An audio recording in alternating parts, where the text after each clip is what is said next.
Zordilia. We also have Dr. Regina Berba from UPPGH also.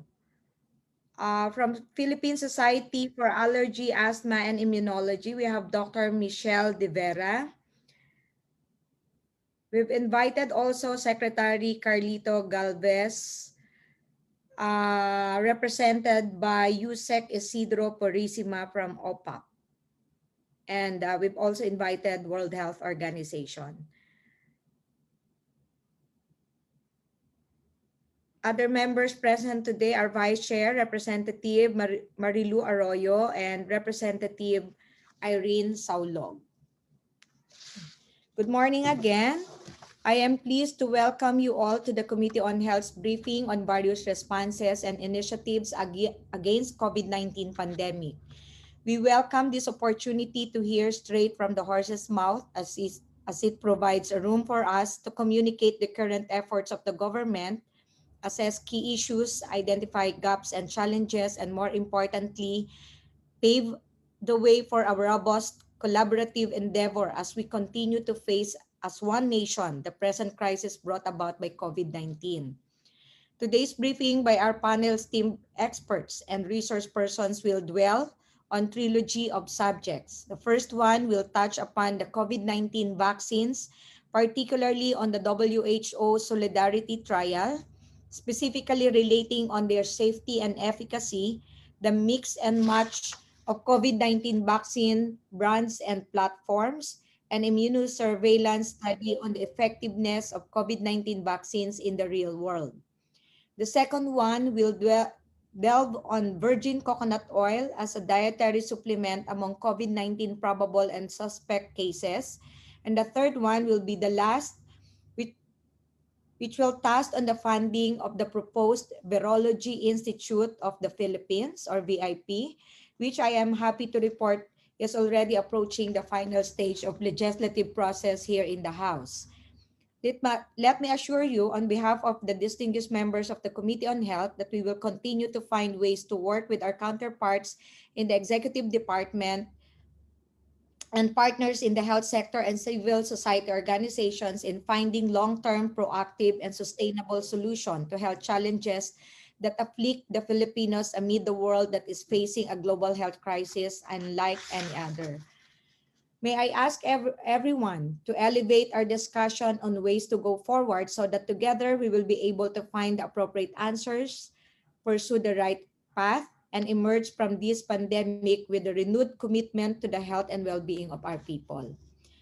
Thank you and magandang umaga po sa inyong lahat. So, on today's briefing, we will be hearing presentations in the provided agenda.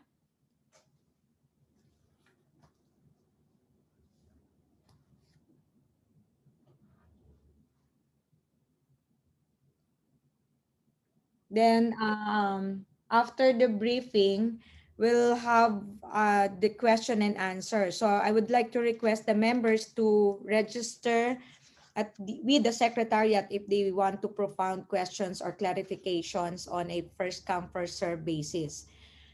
Also, may I ask if we can allow the presenters to wind up with their presentation before asking questions, and let us avoid unnecessary interruptions in the presentations as much as possible. So on the list, we'll first tackle on letter A, the WHO Solidarity Trial for COVID-19 vaccines in the Philippines on their safety and efficacy to Filipinos. Followed by the mix and match of COVID-19 vaccine brands and platforms study and the immunosurveillance study on a real-world effectiveness of vaccines used. So may I ask the DOST who will present on those topics? Honorable Chair. Yes, sir. Yes, Honorable Chair and distinguished members of the Committee on Health of the House of Representatives. If I may ask request, if it's okay to request our secretary, because he is here, to maybe give some message before we proceed to the presentation of the projects. Kung pwede po. Yes, yes, sir. Secretary de Thank la you, Peña, Your you are Honor. not Thank you po, recognized. Madam Chairperson. And Yes, sir. we really appreciate this opportunity to brief the members of the House of Representatives, particularly the Committee on Health, on the different projects that are being undertaken by the Department of Science and Technology to address the concerns of the pandemic. Some of them has something to do with the trials for some products that are available to us that can help at least in increasing the probability of recovery of patients. We also have a study that will try to find out how we can combine vaccines in the different doses so that we can address the problem of timeliness of availability, considering that the second dose might be already due and the particular vaccine is not yet available. We also would like to study the actual results of the vaccination in terms of safety and efficacy with respect to those who are already vaccinated. So this will involve a much longer observation period. It's not like after the first dose where they will just observe us for half an hour to 1 hour, but this one will require a series of determination of the antibody in the patients, at least at 5 points in time, and so that will require some time, about 12 months for about 1,200 participants.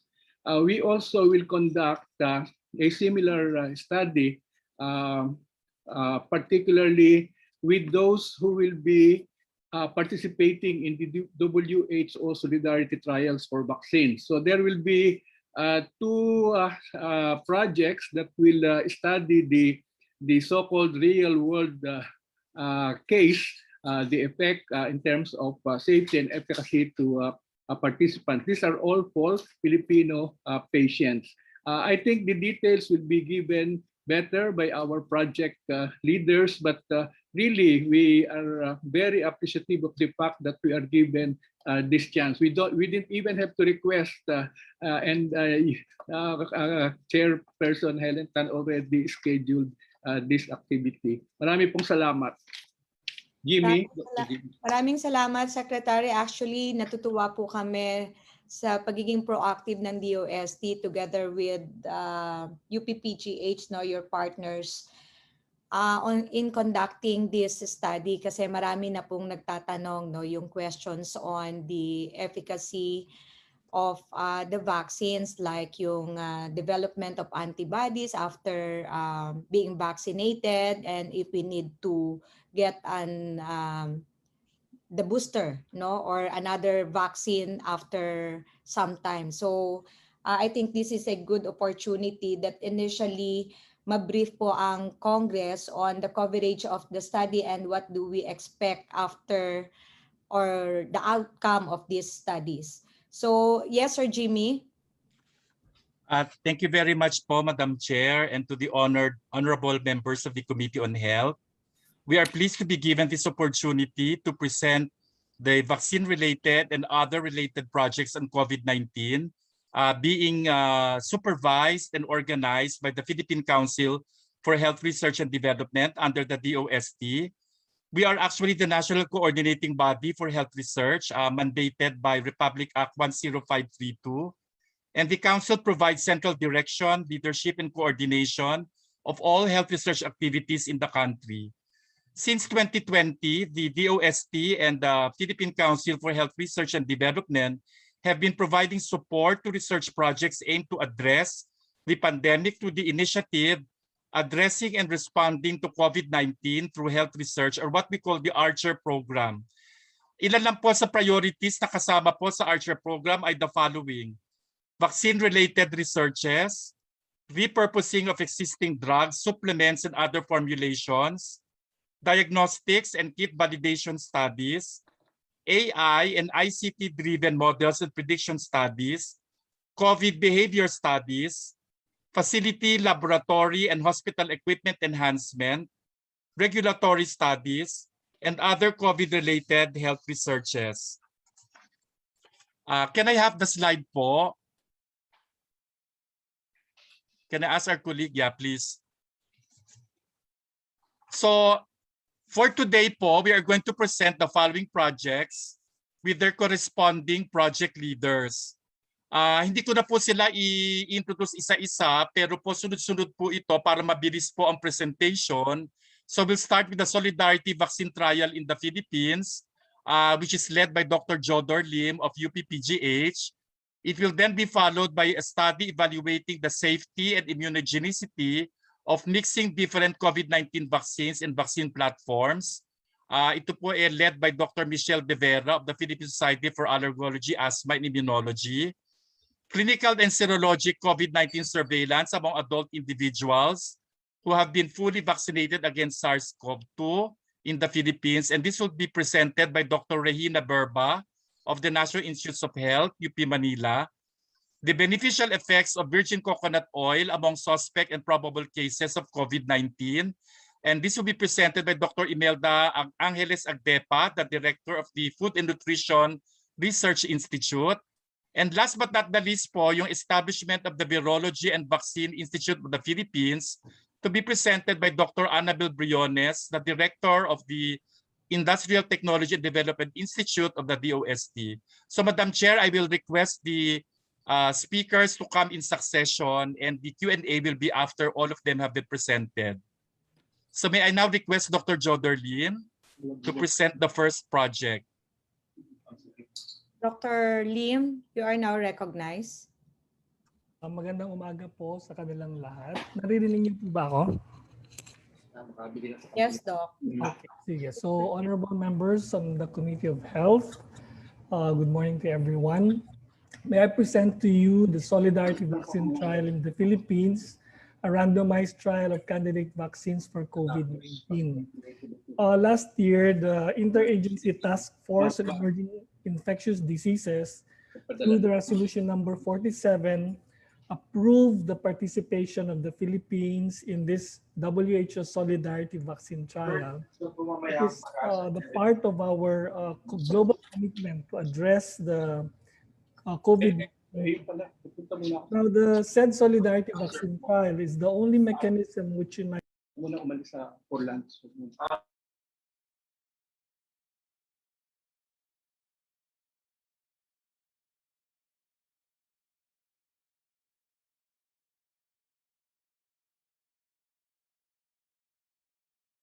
Nagsasalita. Dr. Lim? Dr. Lim? Oh, sorry, ma'am, na-unmute. Yeah. Okay, so let me start all over again. Yes, please. Okay, so this is the Solidarity Vaccine Trial in the Philippines, a randomized trial of candidate vaccines for COVID-19. In the resolution number 47 of the Interagency Task Force on Emerging Infectious Diseases, approved the participation of the country in the WHO Solidarity Vaccine Trial. This is part of our global commitment to address the COVID-19 pandemic. Now, the Solidarity Vaccine Trial, we call it SVT, is the only mechanism which unites countries around the world to collaborate and accelerate the efforts in the vaccine development with the primary goal of evaluating promptly, efficiently, and reliably the safety and efficacy of candidate vaccines. The WHO believes that there still is not enough vaccines for everyone around the world, so we still need to have newer vaccines made available for a lot of countries. The study will involve enrolling about 15,000 participants, and this will we will be enrolling these patients or participants from the National Capital Region. Now, with the advent of the government rollout of vaccines, we will probably get participants from those with in the lower priority groups. So after several months of waiting for the vaccine, the WHO is about ready to announce the candidate vaccines in about 2 weeks' time. And we're hoping that we can start the actual trial in about a month's time. So this will involve registering the trial with the FDA, evaluation of by the vaccine expert panel, and of course, evaluation by the SJREBs, a single joint ethics review board. So the preparation started October, and hopefully we will end this by March 31, 2022. So this is hopefully we will be contributing to the knowledge that we need regarding vaccines for the WHO. And eventually this will help our country and other countries in its fight against COVID. Thank you, Paul. Okay, so the significance is that it's a strategy that will allow the Philippines to avail of newer COVID-19 vaccine candidates already in the latter or more advanced stages of vaccine development. So these are now, after the phase 2 components of the trial, we're moving towards the phase 3 trials. So we hope to see these vaccines demonstrate the protective efficacy and safety of these candidate vaccines in the Filipino population that can serve as information for the registration, regulatory requirements, and registration and licensing of these products. Okay. That's it, Paul. Thank you very much. Thank you, Dr. Lim. May I recognize the next presenter? It's Dr. Michelle De Vera. Good morning, Madam Chair. Can you hear me, po? Yes. This Okay. Good morning, ma'am, and to the rest of the honorable members of the committee. This morning, we're going to present as well the study evaluating the safety and immunogenicity of mixing different COVID-19 vaccines and vaccine platforms in Filipino adults. As we all know from the from the data that's been circulating worldwide, a second dose of the vaccine really confers to an individual a more robust immune response and a more protective immunity against SARS-CoV-2. Due to this, there is really pressing need for the timely vaccination of the second dose of the COVID-19 vaccines, on top of the urgency to get the population vaccinated for the first dose. The usual vaccination protocol, as we all know, is to get the same brand of vaccines for the first and second doses, as this regimen has proven to be effective based on all the clinical trials that have been produced. However, because of this, there's also a huge gap seen between the limited global supply of the same vaccine versus the global demand. So therefore, there's really a crucial need to strategically approach the gap that will address the uncertainty and limited supply of the same vaccine brands. That's why the objective of our study is to really take a look at the safety and immunogenicity of completing the vaccination series from the available COVID-19 vaccines that are available in our country, and evaluate for those given Sinovac as the first dose, and then given a different vaccine for the second dose.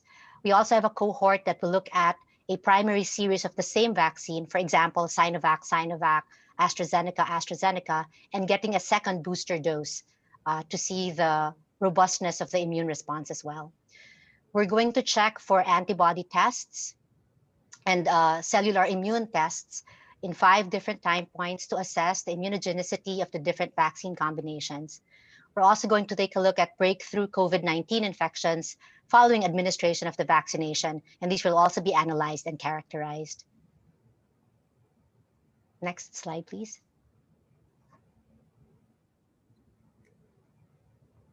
So the significance of our study, hopefully the supply shortage through the proposed interchanging or mixing and matching of the administration of the available COVID-19 vaccines in the Philippines, and likewise offer flexibility in the administration of the second dose, and thus possibly avoiding delays in completing the vaccination regimen. We're looking at data that will be generated that can serve as a basis for which vaccines or vaccine platforms can be interchanged and interchangeable, which may be applied by the Department of Health for emergency use authorization. And also this could also be a basis for policy development in case of shortage of a particular vaccine brand or platform. That will be the end of my presentation, Madam Chair.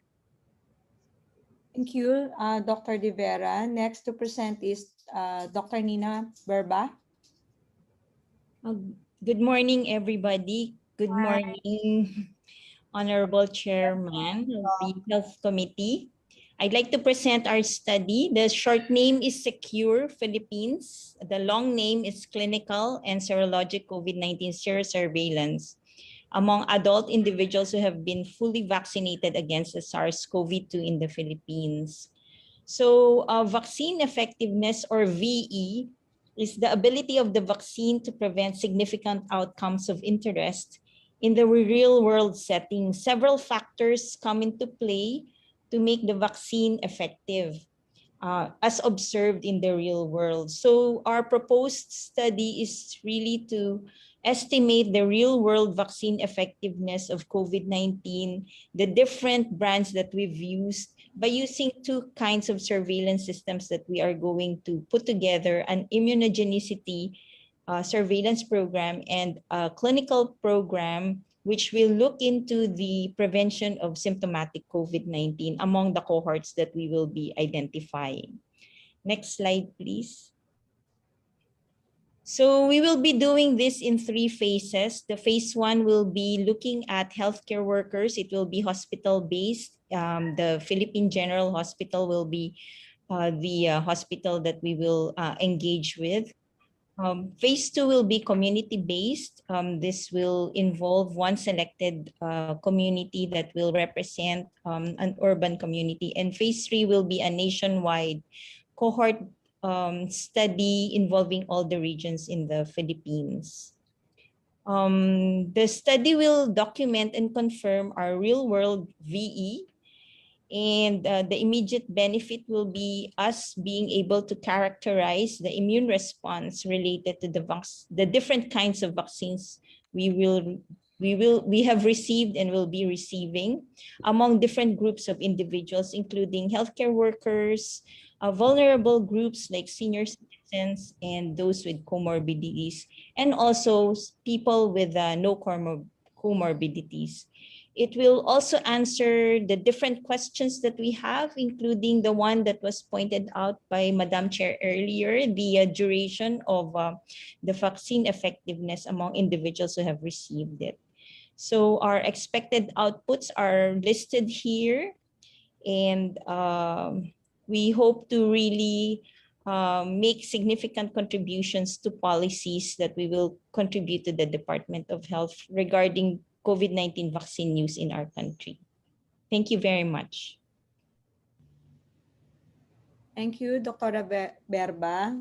Next to present is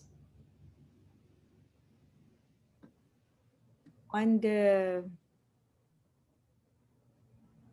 BCO. Dr. Imelda Agdepa po. Oh, you are now recognized, Dr. Imelda.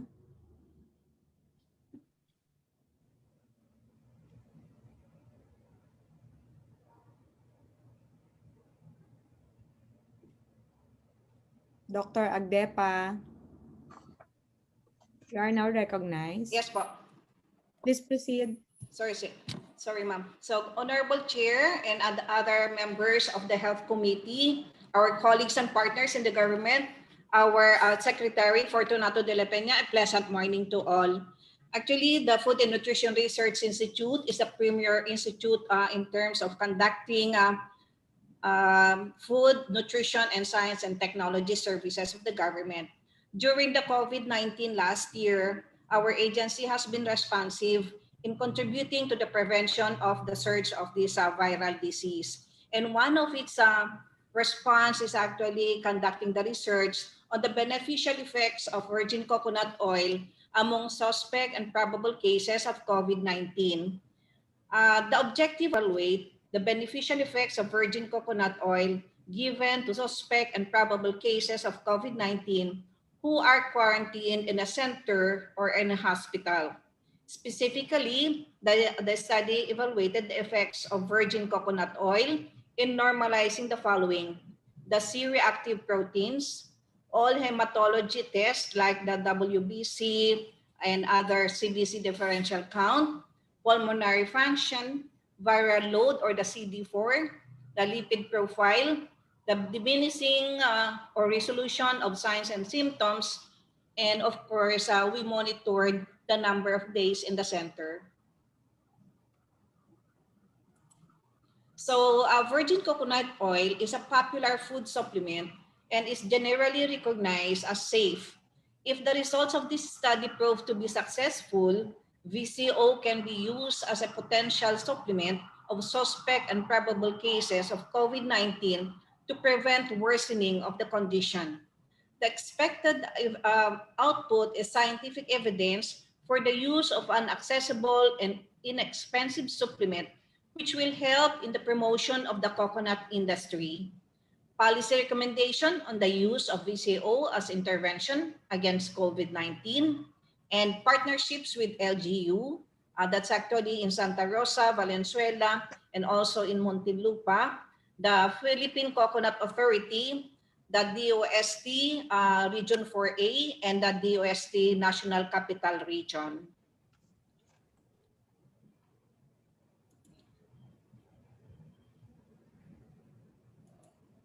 Next slide. So the update of this study, it was observed in the completed Santa Rosa study that the participants in the intervention group showed a significant decline in the C-reactive protein level, with the mean CRP level normalized to less than or equal to 5 milligrams per deciliter on the 14th day of the intervention. This led to the conclusion that as an adjunct therapy, meals mixed with VCO is effective in fostering faster recovery from COVID-19. These results are detailed in the recent publication in the Journal of Functional Foods. This is actually already released. And currently, there are 29 qualified and active subjects in Valenzuela City, in which 17 have graduated and 12 are still ongoing with the intervention. The project team is also coordinating with Muntinlupa City at the hospital ng Muntinlupa for the proposed additional study site to accomplish the targeted 120 study participants. This study arm includes positive RT-PCR with mild to moderate symptoms of COVID-19. This category of subjects were not actually covered in the Santa Rosa study.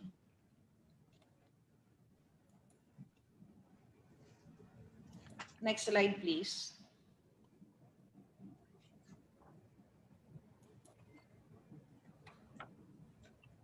And that's all, Madam Chair and honorable members of the committee. Thank you so much. Thank you, Dr. Agdepa. Next is the presenter for the updates on the establishment of VIP.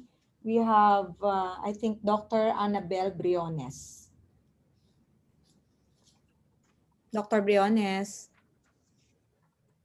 Good morning, Madam Chair, and to the members of the committee, and to the DOST officials and other guests. A pleasant day to all of you. So let me start with the presentation of the establishment of the Virology Institute of the Philippines. So the future, next slide, please.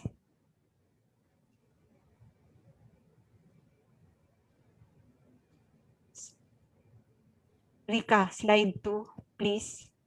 Muna. So the future challenges and threats to humanity, like infectious diseases that have emerged since and resurfaced since the early 21st century, should be overcome through science and technology. There can be no argument that humankind's best hope of preventing and treating these diseases comes from a vigorous research enterprise. The COVID-19 pandemic has caught the Philippines unprepared. The ongoing COVID-19 pandemic also presents many concerns, particularly effective clinical and public health management, primarily on novel viruses. The government has limited ability to respond to virus infections for our citizens and to cooperate with other countries to help combat virus infections globally. Next slide, please. Thus, DOST finds a solution to this global concern by establishing a virology research institute with the primary goal of developing diagnostics, vaccines, and therapeutics. And the Virology Institute will be the venue for scientists both here and abroad to work collaboratively to study viruses. Next slide. So the institutionalization of the VIP would require an enacted law. Hence, a proposed bill was filed at the Congress and Senate, known as the Virology Institute of the Philippines, or the VIP Act of 2020.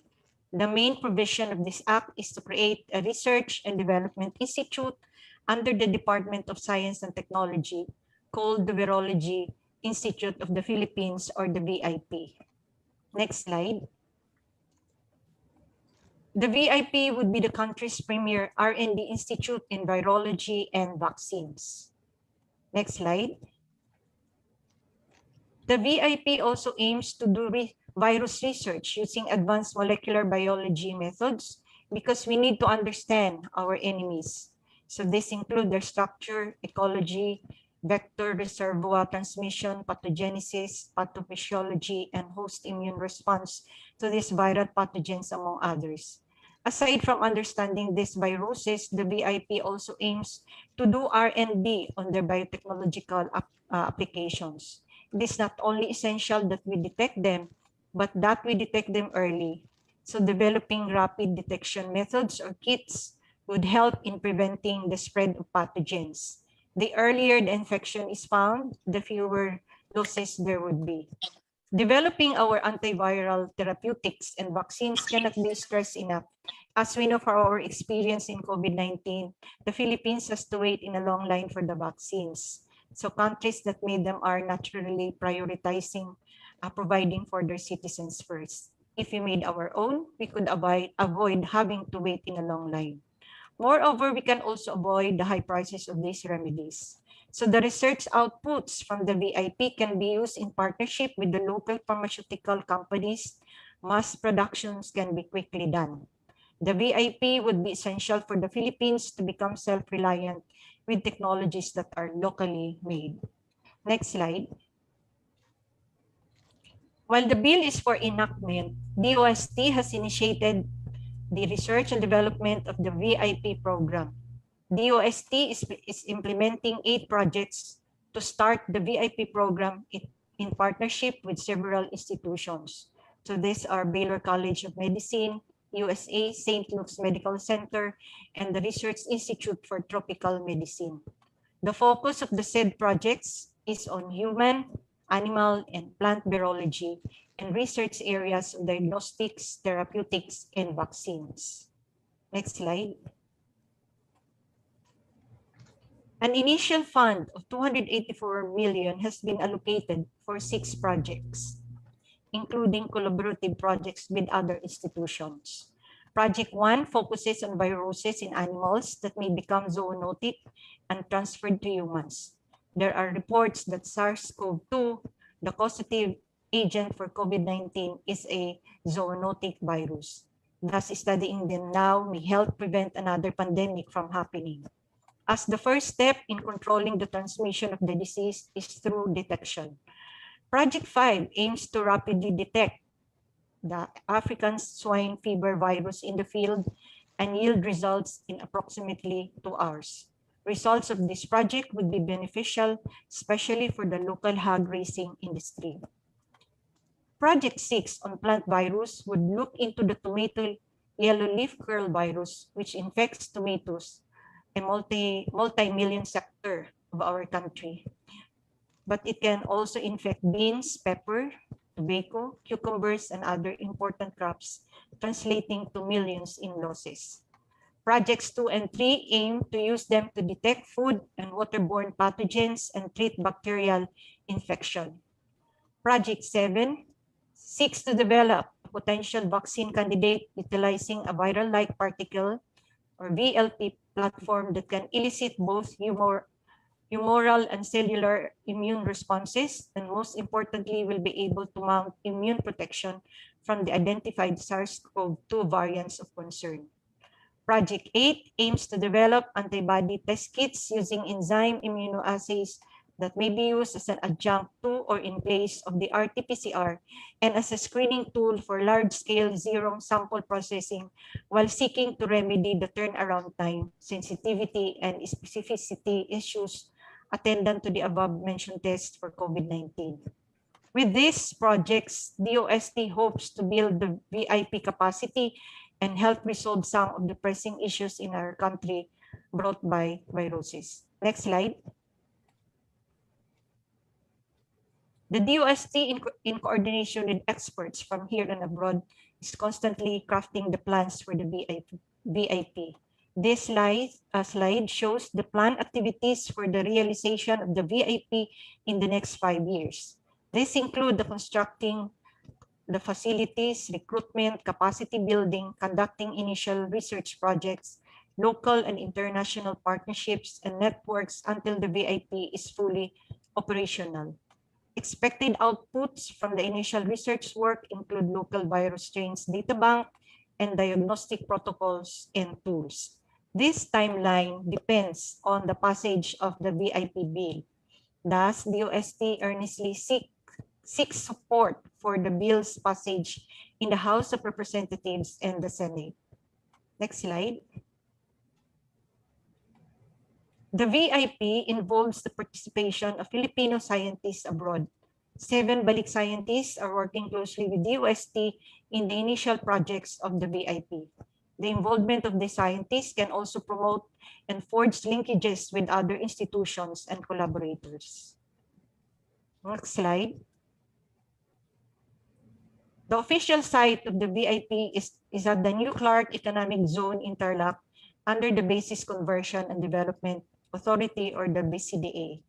A lot with an area equivalent to at least 5 hectares has been allocated exclusively for the Institute, its research facilities and laboratories.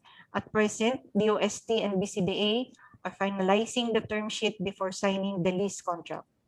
On the other hand, DOST is in close coordination with the DPWH Bureau of Design.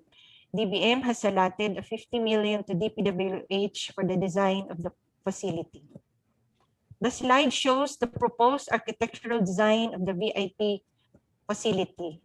The bird's eye view shows the total floor areas of each building, and the VIP building shall compose of the following building clusters: support laboratories with biosafety labs, 2 in offices, animal laboratory. And then we have the BSL3 and the BSL4 building. And the design and construction shall follow the WHO guidelines. We have the lecture hall and meeting rooms. We also have a dormitory, a 2-story building with 26 units that could accommodate 4 people per unit. This is to house the scientists and experts, local and abroad. Greenhouse laboratories and also the greenhouses. So construction of all laboratories of BIP follows the WHO Laboratory Biosafety Manual and the WHO guidelines on the establishment of virology laboratory in developing countries. Next slide, please. This slide shows the estimated cost for establishing the VIP facility of around 516.4 million. Next slide. In the proposed VIP bill, section 28, the proposed appropriation is 2 billion pesos for the initial operation fund to initiate the implementation of the VIP. The slide shows the breakdown of the budget needed. In particular, the bulk of the budget will be to procure equipment to ensure that the facility could cater to the state-of-the-art R&D initiatives. So it is important to note that the facility will house sophisticated and major research equipment or the core facility that often entail high cost. On the other hand, the allotment for the MOE is intended to cover recurring expenses and requirements of the facility to carry out its regular operations. The budget for the personal services will cover the salaries of competent personnel, key positions to facilitate the operations of the BIP. These critical hires will fall into plantilla positions which be filled yearly until the proposed organizational structure is completed with a 3-year hiring plan. Thank you very much. Maraming salamat, Dr. Briones, no? Do we have other members? Anyway, I'd like to recognize the presence of the following members. We have Representative Mickey Violago, our Vice Chair, Representative Ruth Mariano Hernandez, Representative Alexi Totur, Representative Sandra Erigel, Representative Maricel Nagaño, Representative Strike Revilla, our Deputy Speaker, Deputy Speaker Divi Sabellano, Vice Chair June Gato, Deputy Speaker Christine Mihan, and Deputy Speaker Maria Teresa Colliantes. Thank you so much, Secretary De La Peña, and to our experts. No? To start the discussion, yung question, meron lang po akong gustong itanong on the status of this current studies, no? Especially yung sa WHO Solidarity Trial Study. Have we started this? Dr. Lim. Okay. Ma'am, what we have done since October was to actually recruit the site principal investigators. We have recruited about 20 site investigators, and each site eventually will have to enroll about 1,000 vaccinees to the program. So at this point in time, we are developing the teams that will be doing the study under the site investigators. We are developing our standard operating procedures, and the WHO is about to release in about 2 weeks' time the identity of the vaccine that we will use for the trial. And hopefully in another month's time, it's about 2 months from now, a second vaccine will probably included in the vaccine trial. So the laboratories have been prepared already, and this will include the UPPGH Medical Research Lab, the National Institutes of Health, and the Lung Center of the Philippines. So the preparation really takes a while. That's why it has taken a long time, and the identity of the vaccine has been delayed because of international problems and situation that WHO is in right now, where there are a lot of smaller companies compared to the big companies we heard, which has actually produced the first batches of vaccines. There are several other companies that would like their vaccines to be used also, but may not have sufficient funds to do the trial. That's why they approach the WHO. And there is a group from WHO which actually screens all of these vaccines, which can be placed in the clinical trial. So that's where WHO is right now, and that's where the Philippine team is. Hopefully the next 1 month will be the final phases for the preparation for the vaccine trial. Dr. Lim, how many sites are we targeting, and which part of the country? Nakafocus lang ba yan sa NCR Plus or Luzon, Visayas, Mindanao? For the meantime, the IATF has advised us that for logistics purposes, we will focus on the NCR. That was several months ago, but with the way the vaccine rollout is moving now, we're thinking of other possibilities of expanding to areas beyond the NCR. But at the moment, the preparation had been in the National Capital Region. So we have some partners before in Cebu and Davao, but they were placed on hold temporarily because the IATF thought it would be best to focus on NCR for now. But we're not close to the possibility of expanding outside the NCR. I think Secretary De La Peña is raising his hand. Yes, Madam Chair. I have a concern that probably most of you will be asking, considering that the duration of the projects usually would range from several months to even 1.5 years. The question is whether can we use the results of this as soon as possible, meaning to say even if it's only halfway in this study, can the findings be already useful? Because I'm afraid that after 18 months, it might be too late already. Thank Yes. you. Dr. Lim?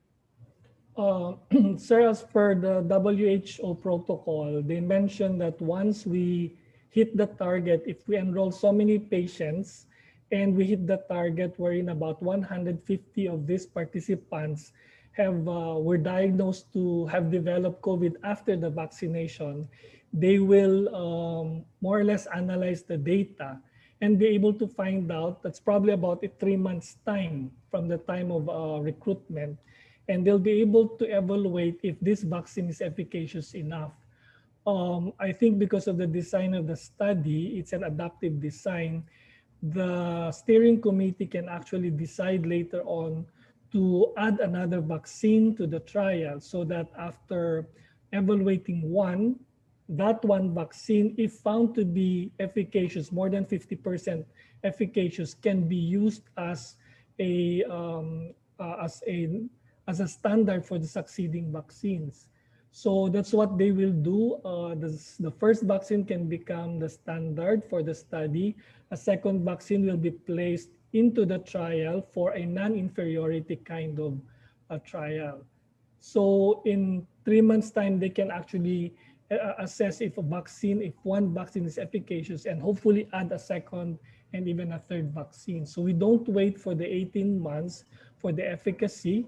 What we will do for the remaining months after we have enrolled participants is to evaluate how long the antibody will remain, and if ever we will get the neutralizing antibodies in these participants. So that's what the secondary endpoints will be. Yeah, if I may cut you, you said per site, you will be needing 1,000 vaccinees, right? Yes. Anong qualifications po nito? Anong target population ninyo? The protocol, ma'am, actually involves at the moment 18 to 60 years old. So those who are not in the A2 category. So that's 18 to 60 years old, because we know that when the vaccine was rolled out, those more than 60 years old will be included in the priority group. So the protocol is now limited to 18 to 60, with the possibility of extending to less than 19 years old. So 18 to 60, included po dito, sir, yung nagkaroon na ng COVID and vaccinated already, no vaccine yet? No vaccine yet, no history of a confirmed COVID infection. So if they had had symptoms in the past, but they were not diagnosed to have RT-PCR positive test, they can still be included. So we will try to find out, once they get vaccinated, what will be the effect of the vaccines for those who have been previously vaccinated based on laboratory results of the study. Okay, thank you. I think Dr. Jimmy is raising his hand. Yes, Madam Chair, if I may be allowed. Yes, sir. In addition to what was already mentioned by Dr. Lim, according to the World Health Organization, the data generated from the study, for example, vaccine A is being tested as early as the 3rd month. If there is already data to show that it is working, it can already be used by that company to apply for an emergency use authorization to the FDA. Thank you po, Madam Chair. Okay, so sir, yung vaccines you mentioned earlier kay Dr. Lim na WHO will identify, are you saying na yung vaccines that we're going to use are not the existing vaccines that were given the EUA? It's a new one? Yes, ma'am. We will not be using those with EUAs already. So these are now vaccines that are in the phase 2. They have just finished the phase 2 studies and are now moving towards the phase 3. So the trials that we'll be doing basically is a phase 3. And this will add on to the vaccines that are available once they have been evaluated as efficacious by the WHO protocol. Okay, thank you, Dr. Lim. Do we have members who wishes to ask question?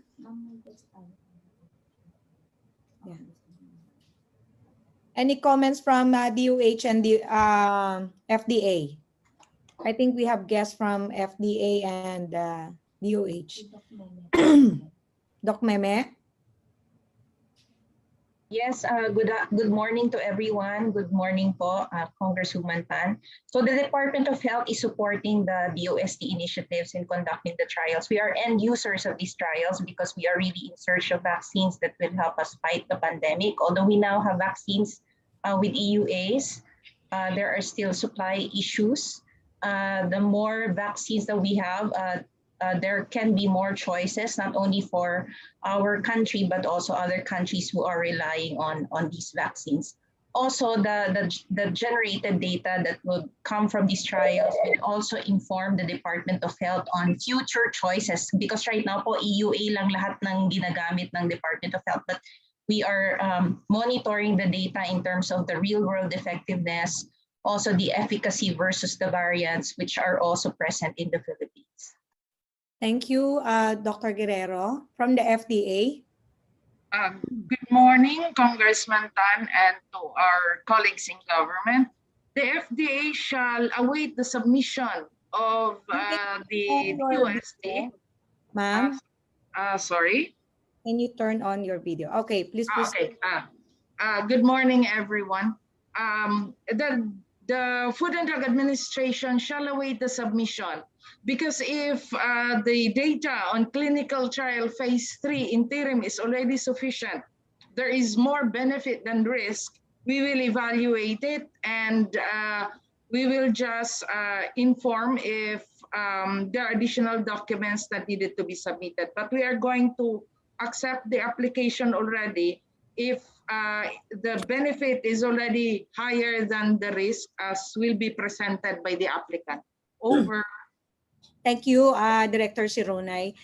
I have a question about the antibody test. Kasi currently, there are hospitals conducting the neutralizing antibody test, and I asked our ITM director if it has been validated, no? Kasi nakikita ko in social media, yung mga vaccinated posting the status of the antibody. May I ask anyone from our experts, is it right na we consider the result of that neutralizing antibody test as a basis of the status of your immune system or the immunogenicity? Anyone? Kasi yes, kasi Dr. Lim or anyone from our guests? Madam Chair? Yes, Director. Yes, if I may, and the other experts can also add to this. The neutralization assay is just one of the possible surrogate. We call it surrogate markers, meaning it is not yet the accepted marker for saying that you are protected or immune. But in the absence of other more advanced tests, it is in fact an accepted surrogate marker for saying that you are either protected or not. However, it only describes what we call the antibody-based immunity. There is also what we call the cell-based immunity, which is not actually covered by these tests and are covered by other cell-based tests, which are more complicated and sophisticated. So, but it will give us an indirect idea of whether the patient has antibodies and whether these antibodies can actually neutralize the SARS-CoV-19 virus. Thank you po. Director, my question is, kasi I had myself tested the antibody and my husband. So parehong vaccine yung kinuha namin, and his result is like favorable. Nakalagay doon is positive for antibody, and there's a quantity, no, like more than 71. And mine is like negative and less than 10. So should I worry about that result? Although sinabi mo kasi without that specific, or how do you call that, test, kasi surrogate nga lang siya, should I worry? Kasi you mentioned it's an indirect way of saying, okay, meron kang antibody and wala kang antibody. Madam Chair, if I may, and I will ask the others to just to follow through. Presence of antibodies only means that definitely you have some protection already. But whether to say that you are actually protected already, that's another question, because it only tells you that there are antibodies, but we are not sure whether those antibodies actually neutralize the SARS-CoV-2. So yun lang po. Maybe I can ask Dr. De Vera or the other experts to further elaborate po. That's as far as I can say po. Thank you po. Yes, thank you, Director Montoya. Can we ask from our experts, Director De Vera or Dr. Berba? Nina, do you want me to start? Sige. Go Michelle ahead. first. Go ahead, Dr. De Vera. Madam Chair, just to elaborate on Dr. Montoya's point, he is correct. The immune system is amazingly sophisticated. So one measurement cannot totally measure the entire immune response of your immune system to the COVID virus. So it's surrogate because we're not even sure whether it's the only one that protects. In the studies that we're going to conduct, as was mentioned earlier, the antibodies will be tested, but also other things like your cellular response, which is a little bit more technical in terms of looking at other parts of your immune system and see if that responds as well. That's one. The second one, obviously, in the end, I guess the proof is in the pudding. And so, as Dr. Berba had said, we're also going to follow people over time to see if they actually contract the disease or not, because that will be the real test for whether you are protected to this virus or not. That's the second one. And third, because all the manufacturers were using all sorts of lab tests to test for the neutralizing antibodies. In fact, the level, kasi like you said, diba, you did your test and then there was a number. So it was more than this, less than this. Currently, in fact po, ma'am, there is no known level of how protected you are. Okay. So like, is 10 protect good enough? Is 100 or 200 better? So the levels are also difficult to interpret. Hopefully, with all of the studies going on, not just the ones that our DOST is making, but also worldwide, we'll find a better laboratory to do that. But currently, I know that everyone's testing for it and people are freaking out because they're negative or low, or why is my kapitbahay higher than mine? Certainly, it might not be the best test at this time, and it might actually make people worry. And should I get more boosters? Should I get another vaccine, etc.? Currently, po, we have no data to support that. Thank you, Nina? Dr. De Vera. Dr. Nina? Yes po. So as Michelle said, no, so our particular study will do parang two-track siya. So there's the antibody testing, and for specific persons, we will also biobank residual blood products para we can also test the cellular response. Pero in line with that, talaga ang most of the vaccine effectiveness studies really look into clinical response. So at the end of the day, nagka-COVID ka ba o hindi, did the vaccine really protect you against having a symptomatic COVID? So that's one of I think, the strengths of the vaccine effectiveness study that we will do. So we will match data from clinical outcomes at saka from antibody testing outcomes. Thank you. Madam Chair. Thank you, Dr. Berba. Madam Chair. Sandali lang, Kong Jun, wait lang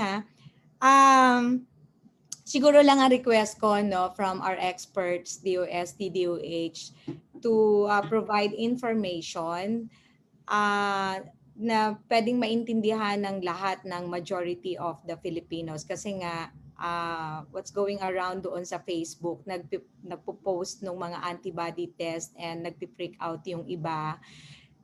Baka kailangan din makapagpakala tayo explanation about that, no, since medyo madami na yung nababakunahan.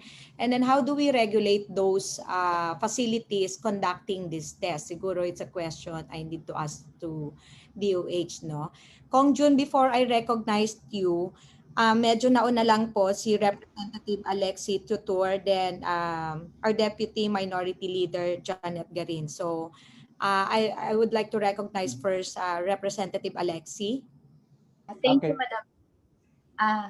Yes po. Madam Chair, other note naman po, yung sa VCO, I would like to ask in regards with the VCO, kasi ang daming VCO namin dito sa Bohol. I would like to ask if it's safe to encourage our people to mix the VCO to be taken during the meals, and what is the percentage of the efficacy and the use of the VCO? Yes, Honorable Tutor, let me just first acknowledge my co-author in this study. We have here Dr. Dairit. So, okay.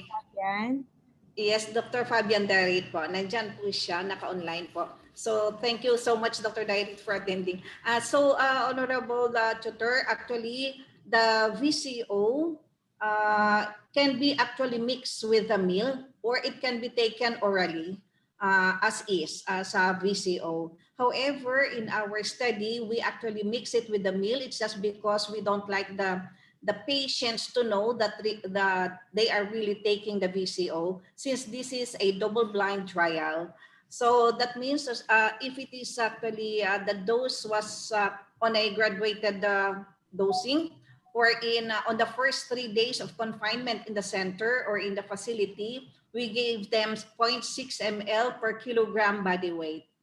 And for starting on the 4th day until the 28th day, we increase it to 1.2 ml per kilogram body weight. So that means to say this VCO has been very protective in the progression, in preventing the progression of the COVID-19. Because as early as the 2nd day, the patients who had the VCO already reported that they have better breathing when they took the VCO. And also, they told us that it seems that parang lumuwag yung kanilang dibdib, paghinga, yung mga ganun po na comments. So we recorded all those things in our study, and then we actually relate that or associate that to the decrease in the C-reactive protein. The C-reactive protein is an indicator of inflammation or the presence of infection. So we are very happy with the results. It's just because on the 14th day, our VCO group has already normalized to less than or equal to 5 milligrams per deciliter of CRP, indicating that these patients taking the VCO has already, have no more or maybe lesser inflammation or infection. However, in the control group, you can just imagine that these patients who are in the control group, they remain into a plateau level at less than to negative 5 milligrams per deciliter until the end of the study. Our VCO group dropped until 2.0 milligrams per deciliter, meaning to say they are already getting rid of that kind of infection or inflammation in their body. So Dr. Dairit is already there. So that's yes, the VCO. Yes, thank you, Dr. Gepa. Yes, Dr. Dairit. Yes, maybe actually I'd like to reinforce what Dr. Gepa said. The big advantage actually of VCO and coconut oil is that it's a functional food. So tama ho yung pwede ihalo sa pagkain. In fact, yung iba ayaw mag-VCO kasi ayaw nila yung lasa ng langis. E di ilagay sa pagkain at hindi matitikman. So it's actually a very good way of giving it to people. Iba kasi mapili, tatanungin anong klaseng paggawa yan, etc. But if you put it into the food, mawawala na yung parang problema sa lasa. Tapos pangalawa, unfortunately ang VCO hindi siya available sa sa liblib. Pero pwedeng kung merong buko, ang suggestion ko ay kumain ng gata. I think you can calculate how much coconut meat you can cook with, and that will give you approximate amount of coconut oil that you can ingest. So dun sa nasa probinsya na hindi naman available ang BCO, ay ang suggestion ko ay kumain ng gata. At ang bibilangan na lang doon, ilang buko ang ginamit para paghanda ng pagkain. So it's actually very flexible treatment, and it's very effective. Ayon dun sa resulta ni na study ni Dr. Ordepa. So it's really a very good functional food.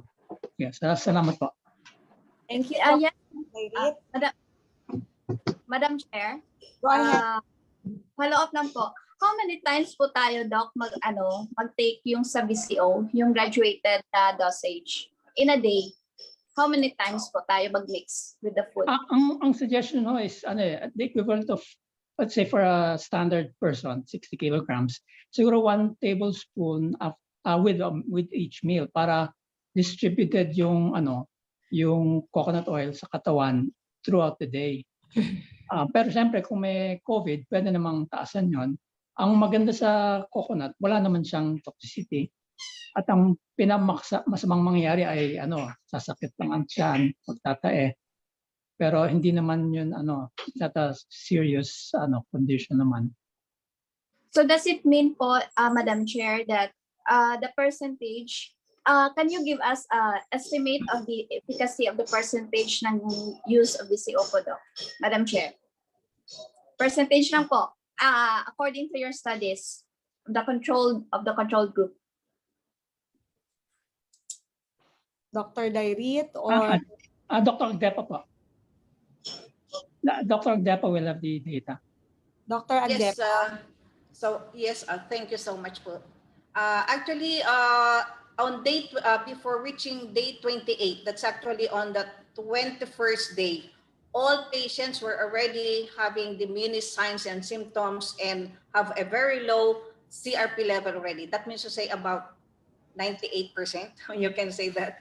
So the 98 to 100%, because all of them in the VCO group are already having a very low CRP level as well as no more signs and symptoms of COVID-19 on the 18th day. However, in the control group, the signs and symptoms remained until day 23, and these patients are already having still that kind of infection because the level of CRP are still within the threshold of negative less than or equal to 5 milligrams per deciliter. Thank you. Are you done? Yes, Madam Thank Chair. you. I have questions also on BCO, but I just want to call first our Deputy Minority Leader, Representative Janet Garin. Thank you, Madam Chair. And of course, my thanks to our resource persons present today. Madam Chair, let me take off from the answers of Dr. Montoya, who's a very good friend. Earlier, he mentioned about the cellular immunity not being detected, hence the possibility of this being missed insofar as protection is generated after vaccination. Ibalik lang po natin, Madam Chair, because in fact, this morning, I issued a press statement regarding this matter because the right and left antibody testing is already eating up the confidence on vaccination. Para po sa kaalaman ng DOH, especially we have your FDA, and I hope our ITM would have been with us today. What's happening is that vaccinated people are testing themselves right and left with serological tests or antibody tests. At yung iba, pagka some are quantitative, others are semi-quantitative, many are qualitative. Ito po yung mga rapid antibody test na naiwan. At kapag nagdi-negative ang kanilang resulta, nagbibigay ng dagdag na pag-aalinlangan dun sa mga iba na dapat magpabakuna. And just to take off, Madam Chair, may we ask from our resource persons, in the development of the vaccine for COVID, ano po ba ang naging focus ng karamihan ng ating mga scientists, immunologists, and infectious disease specialists? One from our expert groups, Dr. Berba, Dr. De Vera, Dr. Lim. Please proceed po, anyone. Ako na muna, Michelle. So, as was previously said, talaga, the WHO, the CDC, global experts really don't recommend po na individually we do antibody testing kasi nga it's a very complex response to the vaccines. So even in the vaccine effectiveness study that we will do, we will be very careful with the choice of the antibody testing and actually going to test different people with different tests para we find out which one correlates with the protection that we'd like to document. Yun po. So as Congresswoman Garin said, we should not, on an individual basis, recommend to do antibody testing. Siguro only in the setting of trials right now, para we see trends and mean averages of what exactly these numbers mean. Yun po. Yeah. To add on to that, Madam Chair, Dr. Verba, maraming salamat po sa iyong sagot. But can you validate my statement when I say that most of the vaccines that were developed, their major focus is preventing the binding of the virus to the receptors, the ACE receptors in our body. Ang ibig ko lang pong sabihin, sorry, I just have to laymanize, the major focus of the vaccines that have been developed and issued EUA ay yung pagpigil ng pagbabind or pagpapapasok ng virus papunta sa cell ng tao. Yeah, can you confirm to this please, Dr. Verba? Yes po, actually the 4 different platforms, yung inactivated vaccines, yung vector vaccines, yung mRNA vaccines, at saka yung protein vaccines, the main essence of the protection that we're trying to achieve is decreasing the entry of the spike proteins, diba? Yung interaction between the spike proteins of the virus with the ACE receptors of the human cells. So yun po yung parang pinaka-principle behind most of the platforms that have been made so far. So in other words, Doc, when we say vaccination, yung antibodies or mga sundalo na ginagawa ng katawan natin is actually geared towards locking our doors. Ibig sabihin, sinasarado yung mga pinto ng ating katawan na yun ang nakitaan ng ating mga eksperto na siyang pinapasukan ng COVID. Tama po ba? Parang ganun, yes. Yes po, in a very laymanized way. Yes. Po, it's a measure anti-SARS-CoV-2 IgG antibody responses to these spike proteins po. Yes. Most of them are doing that. Yes, thank you very much for that, Doc. And the currently available antibody tests are not testing those kind of antibodies. Because most of the antibody tests that are currently on the market are testing the antibodies o yung mga sundalo na gawa ng natural infection. You are actually really correct in that. The tests that are available in the market were EUA approved po as measures of response from natural infection. Pero parang tayo, we're trying to parang translate this further, di ba? Kasi we're waiting pa for more accurate and more precise tests in the future. But the current commercially available tests have been produced in an effort to measure response to natural infection. You're correct po. Yeah, thank you very much, Doc, for that. In other words, ang pagkakaalam ko po, and correct me if I'm wrong because we have the experts here, ang pagkakaalam ko po, the currently available antibody tests in the market were actually developed to test for a previous infection or a COVID-infected patient who is in the process of recovering. Dati po dahil mahirap yung testing, ginagamit po ito sa mga lugar na pinagdududahan natin na merong community transmission. Bakit?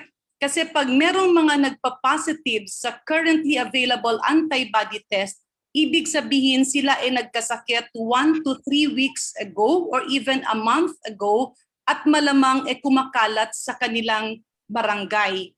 Sa pagkakaintindi ko, this is currently the use of the antibody tests available, including neutralizing antibodies being detected, and ginagamit rin po ito sa research. In other words, hindi po niya as of this point of time, the antibodies from a natural infection which is short-lived, that is 3 to 6 months, malamang hindi yun ang antibodies generated by the vaccine which can stay longer. I see Jimmy Montoya, Dr. Montoya, maybe you can comment further. Madam Chair. Yes, Director Montoya. Yes, kung pwede ko lang pong linawin din. Karagdagan lang po, tama naman yung mga sinabi po ng mga naunang eksperto. Gusto ko lang linawin, yung mga current antibody tests po na approved ng FDA, dalawang klase po ang kanyang tinitingnan. Yung isa po, I should be a little more technical po dito kasi po para maintindihan natin, pero dalawang klase po ang kanyang dinedetect. Yung isang grupo po, tinitingnan niya ang tinatawag natin nucleocapsid. Ito po isang bahagi ng virus, kabuuan, hindi lang po ito isang specific part, kundi kabuuan na pumabalot sa virus. Yung isa pong klase, it detects the spike protein. In other words, ito po yung particular part na naka-expose po noong virus na siya pong nilalabanan o antibodies na i-stimulate ng halos lahat ng mga current vaccines na ginagawa natin. So, ibig sabihin po nito, kung ang antibody na ginamit nyo targets the nucleocapsid, katulad po ng Roche, ang ginagamit po nila ay ang target ay ang nucleocapsid, it will tell you whether you were infected in the past or not.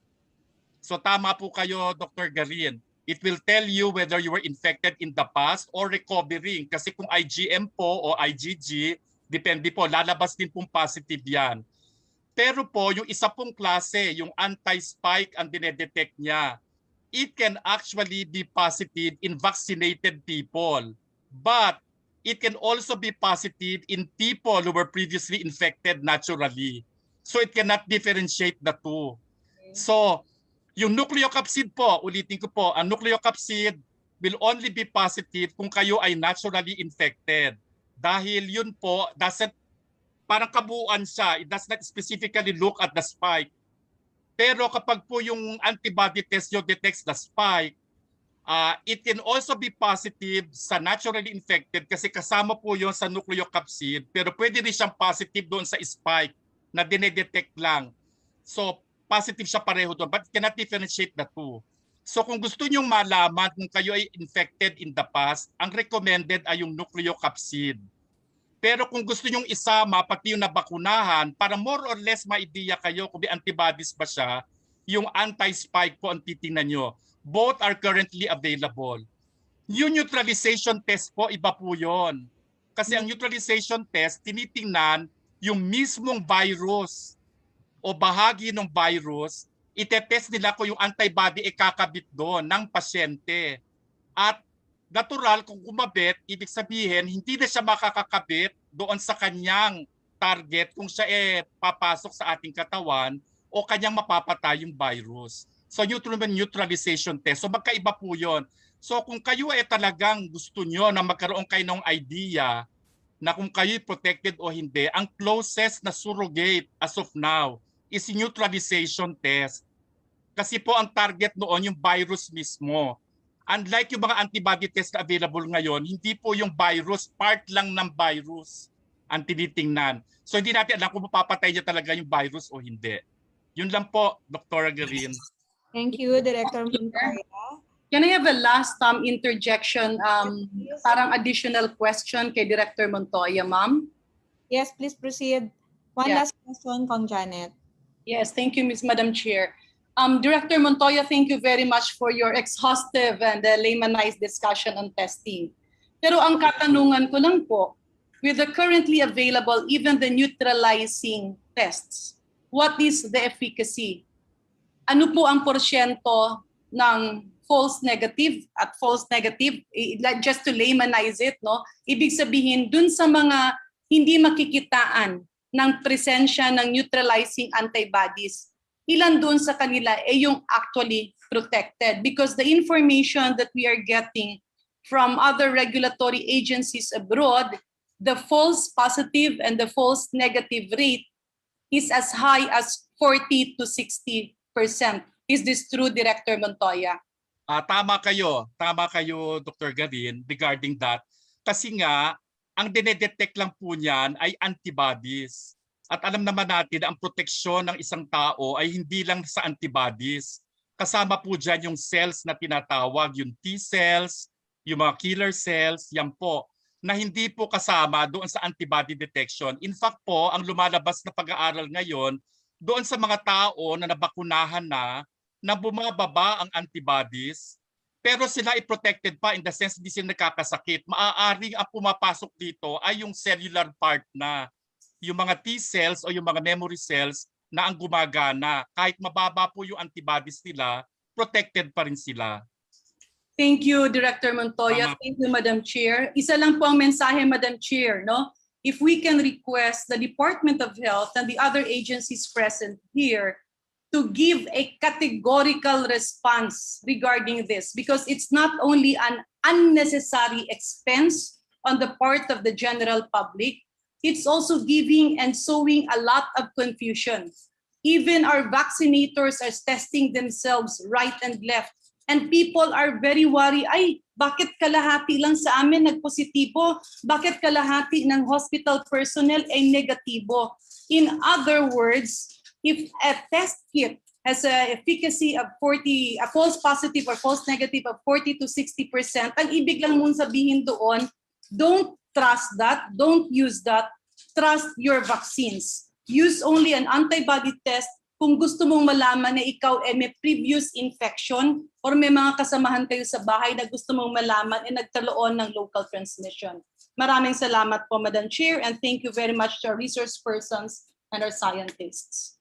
Maraming salamat, Kong Janet, for reiterating that, no? Kasi kaya nga naitanong ko based on my experience and walang masyadong information na ilalabas, no? Paglilinaw ang Department of Health or any other regulatory agencies natin on conducting, no, yung neutralizing antibody test that may cause yung confusions to our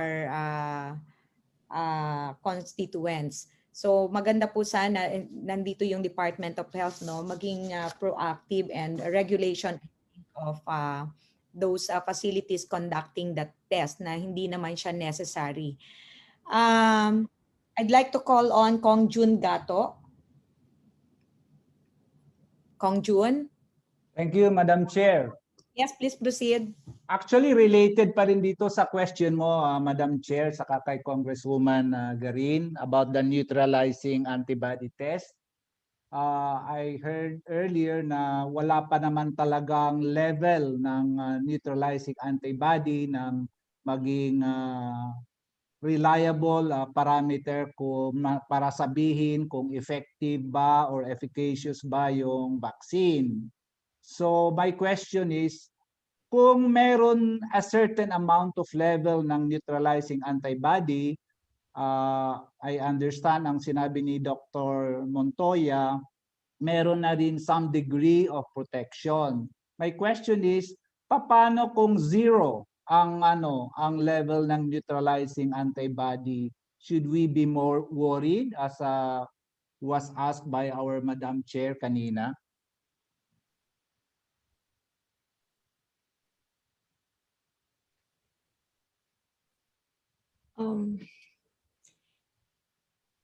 So ako po siguro sasagot muna kasi we anticipate to just alert you po siguro sa dun sa trial that we're going to do, the Secure Philippines. I said earlier na 3 phases po yun. We're ready to start the phase 1 very soon kasi we already received ethical approval to perform it at the Philippine General Hospital. So at the PGH, we actually have close to by the end of this week, more than 6,000 employees probably will receive the second dose of the vaccines already, Sinovac and Astra. So we're ready to be able to measure antibody responses in the next 2 weeks, no? Kasi ang fully vaccinated individuals supposedly as defined by the CDC is 2 weeks after the second dose, receipt of the second dose of the vaccine. Pero we do anticipate na some of them will have maybe antibody tests that will not be yung desired levels or desired positive negative, no? And what are we going to do with that? So ang plan po talaga is to very carefully monitor these staff who are members of our hospital and follow them very closely to see whether clinically they develop COVID-19 or not. Plus, yun nga po, we're going to biobank their excess specimens to study the other parts of the immune system other than the antibody po. So yung cellular responses that Dr. Montoya was saying, we're going to look into that also. So the study will look at the clinical tapos at the immunologic response, both antibody and cellular responses. In other words, pag zero ang neutralizing antibody, it does not mean anything? It does not 100% correlate with protection yet. Oo. Pero we don't know po kasi that's one of the things we'd like to know eh.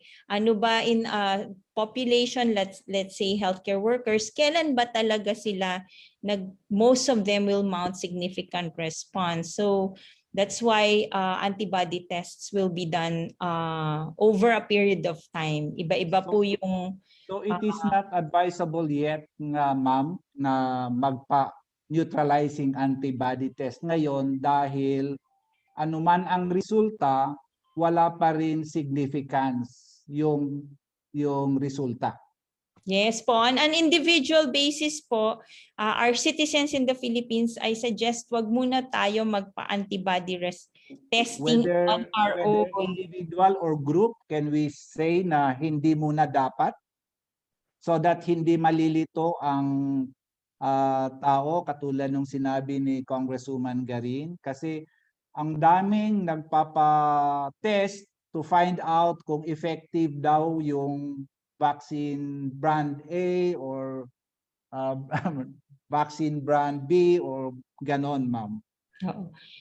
Yes po. We also need to identify the tests that we will use. So evolving po lahat ng mga diagnostic tests, different test approaches po. So we need to study them very carefully and include them in the choice that we will make as to what tests we will do. So a zero antibody level, neutralizing antibody level does not mean na hindi effective yung vaccine. Correct po, correct. That's correct po. We should not our countrymen who eventually will have a negative test should not have a decline in their confidence in the vaccine. Yes. Okay. Thank you, Kong Jun. Thank you very much. Yes, Kong Jun. Secretary De La Peña is raising his hand, and Dr. Nina Gloriani. May I call on Sec first? I think they want to... Madam Chair, magpapasalamat lang ako at hihingi ako ng dispensa. Lilipat na po ako sa Pag-asa kasi may media conference tungkol sa bagyo. Sige po, andyan po si Yusek Geb ng DOST. Yes po, thank you so much. Salamat po. Secretary. Dr. Nina? Yes po, good morning, Congressman, sa ating mga representatives and everyone here. I do not want to add more to the confusion, no? Kaya lang, yung pong mga antibody tests available now ay dalawang klase nga. Although we're not really very sure about the neutralizing antibody test.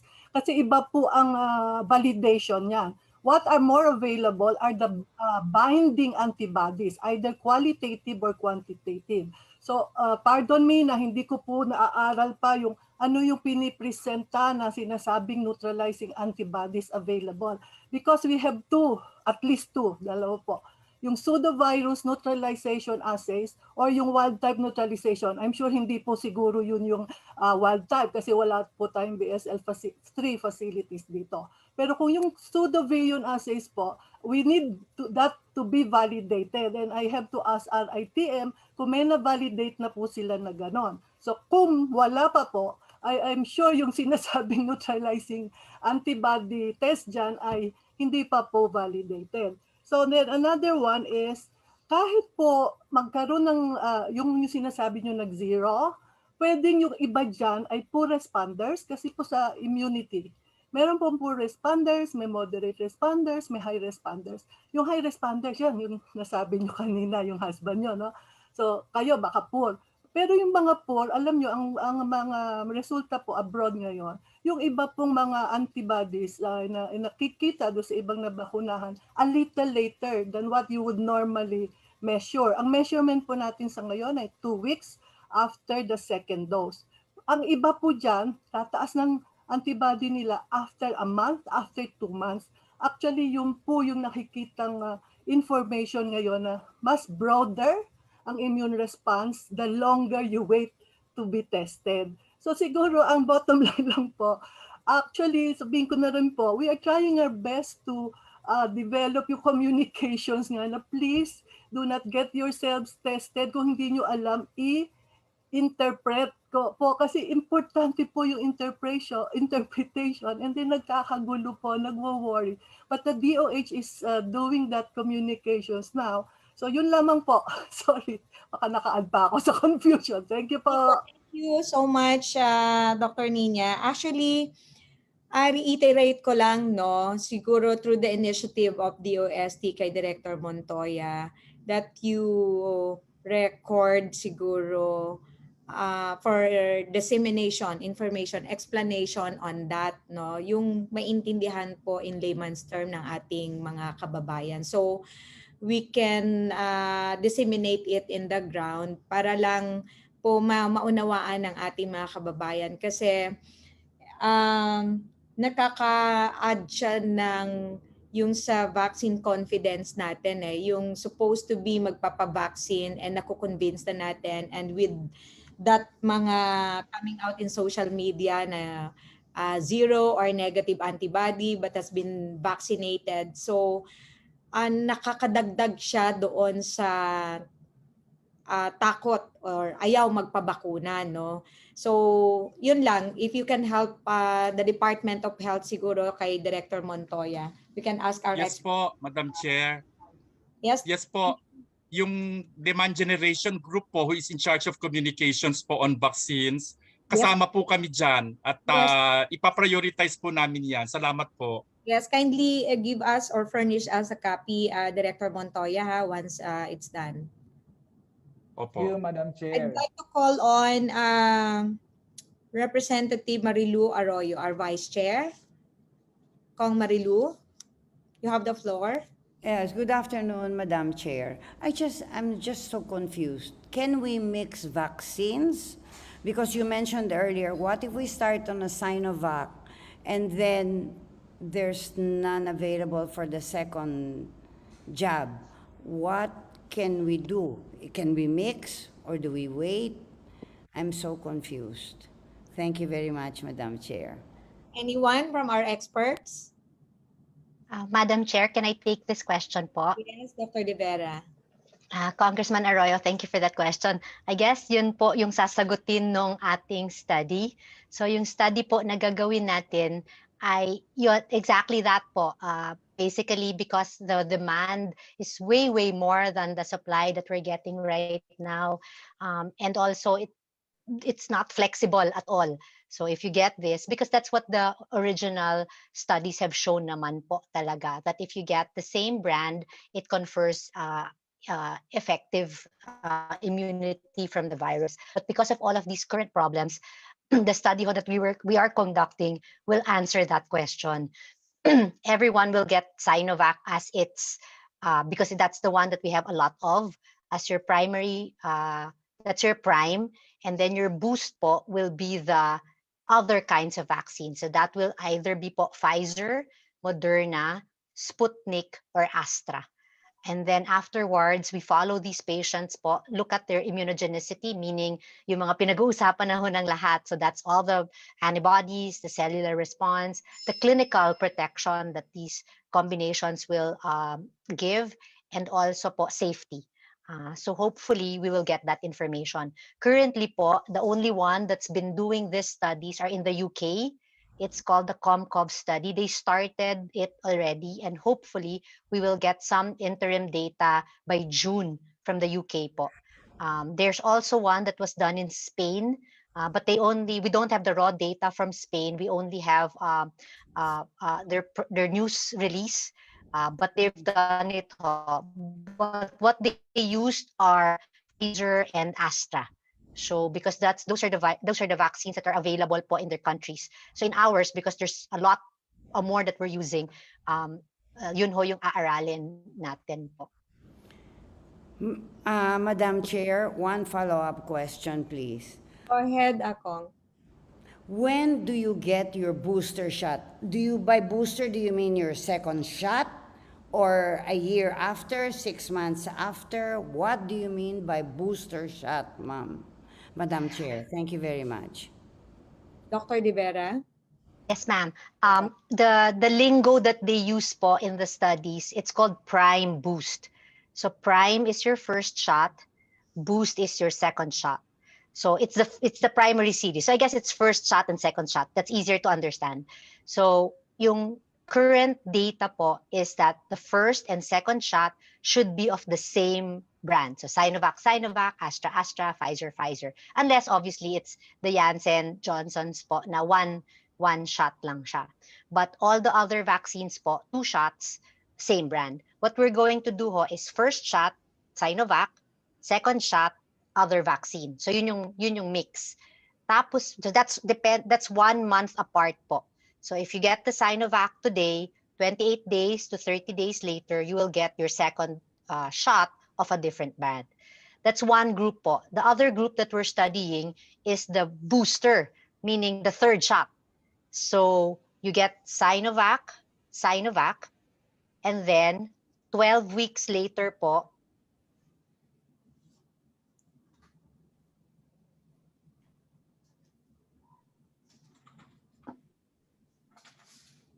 Dr. Michelle? hello? Yes, please. Sorry po. And then 12, here. So 12 weeks later po, you will get the third shot, which is the booster. That's either Sputnik, Pfizer, or Moderna po. And then we follow you over time. Mm-hmm.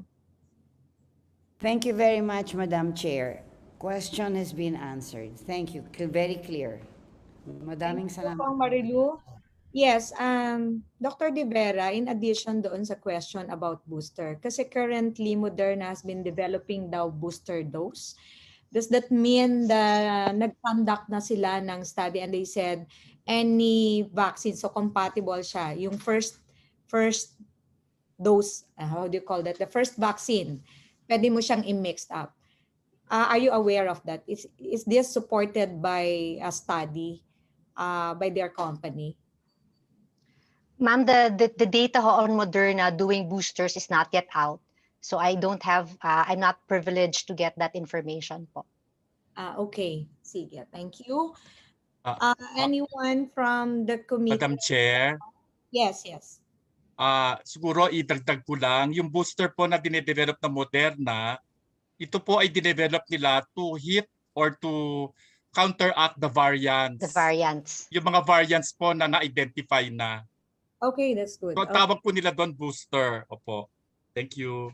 So are we having another study or any plans of studying the same like we have the Indian, African, Philippine variant na magkaroon ng another study no dito sa atin sa Philippines that will help on the development also nitong ating booster doses? Well, siguro po in the future kasi po uunahin po natin muna itong mixing bago po yung question ng booster kasi hindi pa naman ho yan na-aprobahan din ng FDA. Salamat po. Okay. Thank you, Director Montoya. Is there any member from any member who wishes to ask question? Kong Miki Biolago.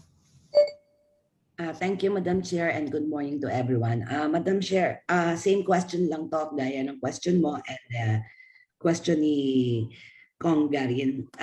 Madam Chair, kasi ang worry ko lamang po is, katulad nga po nitong antibody test na after natin makapag-vaccine na ginagawa natin, kasi baka makagawa lang po ito ng scare at saka ng confusion dun sa ating sa mga Pilipino kasi alam naman natin hanggang ngayon marami pa rin po ang ayaw magpa-vaccine. Baka po mas lalo tayong mahirapan na makakuha ng herd immunity. Kasi like what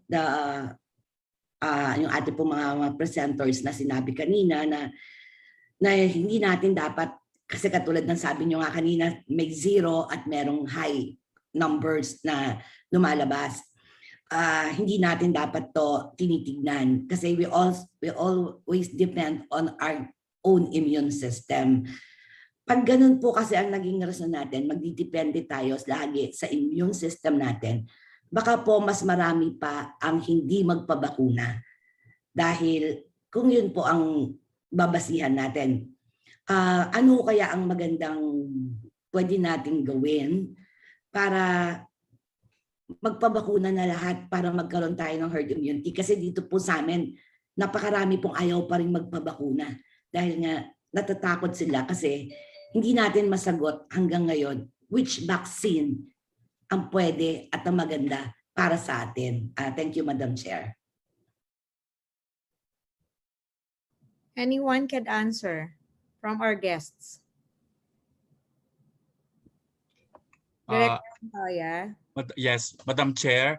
Yung pong mga aprobadong test na inaprobahan na po ng FDA, ito po yung mga antibody test, ito po ay authorized lang o license or ang indication po nila ay para sabihin lamang kung kayo ay nagkaroon ng infection o hindi. Hindi po nakasaad doon na sila pag ginamit mo ay masasabi niya kung kayo ay protected o hindi, kung kayo ay immune o hindi. So ang aprobado po ng FDA, titingnan niyo po yung product registration po nila, yung emergency use authorization binigay sa it is only for that purpose. Para masabi kung kayo ay nagkaroon ng infection o hindi. Yun lang po.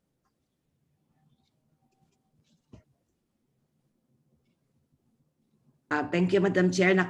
Actually, nasagot na rin naman kanina lahat yung parang question ko. Thank you, Madam Chair. Thank you. Next to ask question is Representative Ruth Hernandez.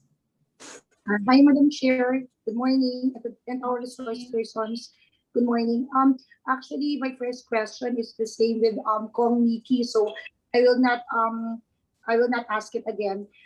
Siguro ang question ko na lang po ngayon, Ma'am Chair, is with regards to VCO, Madam Chair, kasi there are VCO preparation in capsule form being sold in the market. So may I ask po our resource persons, is that effective too? Those in capsule form that is being sold in the market, Madam Chair. Thank you. Okay, thank you. May we ask Dr. Agdepa? Yes, Honorable Chair and Honorable Congressman. Actually, as per advice of Philippine Coconut Authority, they said that they are accrediting their suppliers of VCO in order for them to really have a control on the product that they will be that these companies are selling. So you better, I think, look at the logo of PCA if they have that kind of accreditation. So that was actually the advice of PCA to us. Thank you so much. Thank you, Madam Chair. That's all. Thank you. Thank you. In addition, Dr. Agdepa, doon sa question ni Vice Chair Ruth, kasi we do have a lot of virgin coconut oil in the market, no? Some are FDA approved, yung iba wala siyang FDA approval. Ang question ko on the development of VCO, any coconut trees ba ay nagfi-fit doon sa requirement natin? Kasi hindi po ba ang kailangan natin ay mataas yung lauric acid? Am I right? Yes, ma'am. Yeah. With the existing mga coconut trees natin and the technology on development, paano malalaman ng consumers, no, na eto yung right one na kinakailangan namin? Anong kailangan na makita doon sa packaging, no? Paano namin malalaman even if FDA approved siya? Well, actually, it is more on the PCA aspect, pero by weight, any coconut actually can be converted as VCO because it does not undergo processing, and therefore the lauric acid in that VCO is by weight 50%. So kahit anong klaseng coconut meron yan, ay talagang ang lauric acid niya ay by weight ay 50%. Yun Okay. po, Congressman. So how do we guide naman our consumers, ma'am? Kasi meron nung mga bibili sa mercury drug, meron naman locally like yung mga assisted by DTI na hindi pa nag-FDA approval. Okay ba na uminom ng ganyan? Yes, that was actually my question also to PCA, whether all those supplies in the mercury drug that is with a trademark or with the VCO, claimed to be VCO, are safe and actually recommended for taking this as supplement. And then they said, yes, but then it's better for them to have that kind of PCA accreditation before getting their FDA approval. So siguro because of this study, they were actually keen at doing some sort of monitoring on the different supplies of VCO in the different outlets. Okay, thank you. Kasi ang worry ko ngayon, so we're campaigning for VCO, no? Baka yung ating syempre in the ground, magpo-produce lang sila ng VCO without the testing and validation of DOST or yung assistance natin from DTI. So nakaka-worry din na dapat meron tayong guidance. Ano yung dapat bibilhin ng ating mga consumers? And at the same time, we help siguro, well, you work with PCA, DOST is working with PCA on the appropriate technologies that they should use, no? Siguro, moving forward, since ito yung one of the objectives of conducting these studies to help our farmers and our consumers doon sa cost-effective means of preventing, no? Or kung meron siyang cure effect doon sa ating COVID-19. Siguro at the same time, we help right now yung mga guidelines or protocols doon sa ating mga farmers. Madam Chair, maybe I'd just like to share. Yes, well, coconut is a natural product. The amount of lauric acid actually ranges from about 46% to 54% lauric acid by weight. So the amount of lauric acid depends on, of course, the place where it's grown, as well as the age of the nut. So it's normally from 11 to 13 months old yung nut. So may variation talaga yan, but it's on the average, I guess the midpoint is about 50%, tulad ng sinabi ni Dr. Agdepa. Of course, PCA is in the process of monitoring all of the VCO products. And to be sold in the market, they should have the LTO from FDA. Right now, we are revising our draft, the Philippine National Standard for VCO. It's a 2-year project just funded by DOST. So medyo timing din kasi we started this 2 years ago. At ngayon na parang tumataas ang interest sa VCO, hopefully we can update the Philippine National Standard for virgin coconut oil. Thank you, Dr. Okay, thank you.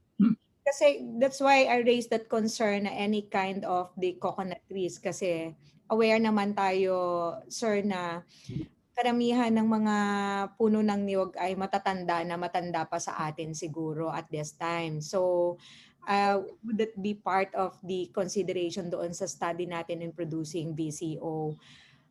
And moving forward, yung plans nga natin that you can advise the PCA, ano ang dapat gawin? Kasi nasa kanila po yung mga project fund for the development ng or producing VCOs, no? So guided din sila from the DOST, I think, no?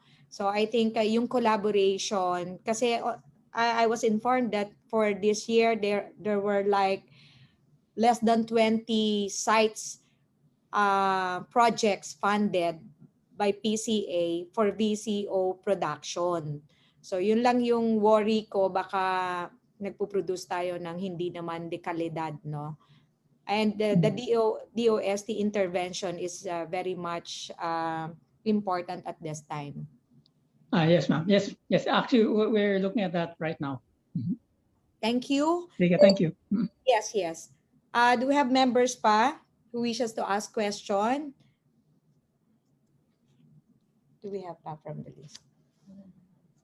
If none, I just want to inform everybody that this afternoon, I'm going to defend the VIP bill, no, for second reading. So, hindi po tayo aabot sa third reading, but at least nandun na po kami sa plenaryo, and pagbalik namin by July ay due for third reading. So, medyo mabilis na po.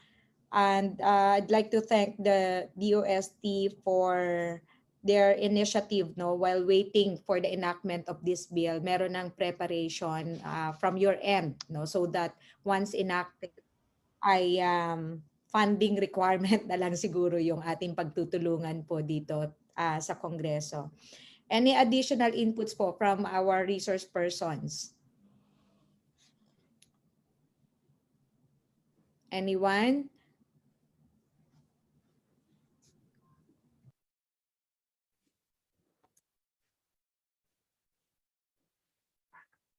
Okay, if none, siguro po that will end our briefing for today's topics, no? So we hope that as you go along with your studies, ay makakapag-report din po kayo sa Kongreso on the updates, no?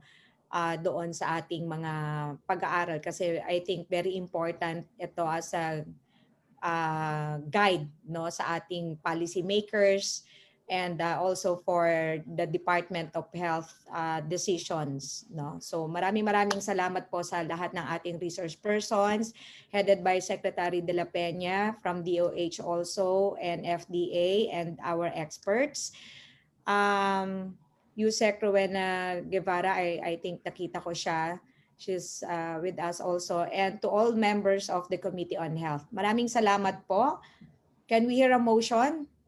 Motion to adjourn, Madam Chair. Second the motion. Seconded. This meeting is now adjourned. Thank you very much and good morning po sa inyong lahat. Thank you. Maraming salamat po. Salamat Thank you, Madam Chair. Thank you, everyone. Thank you po. Thank you. Thank you, Madam Chair. Chair. Thank you.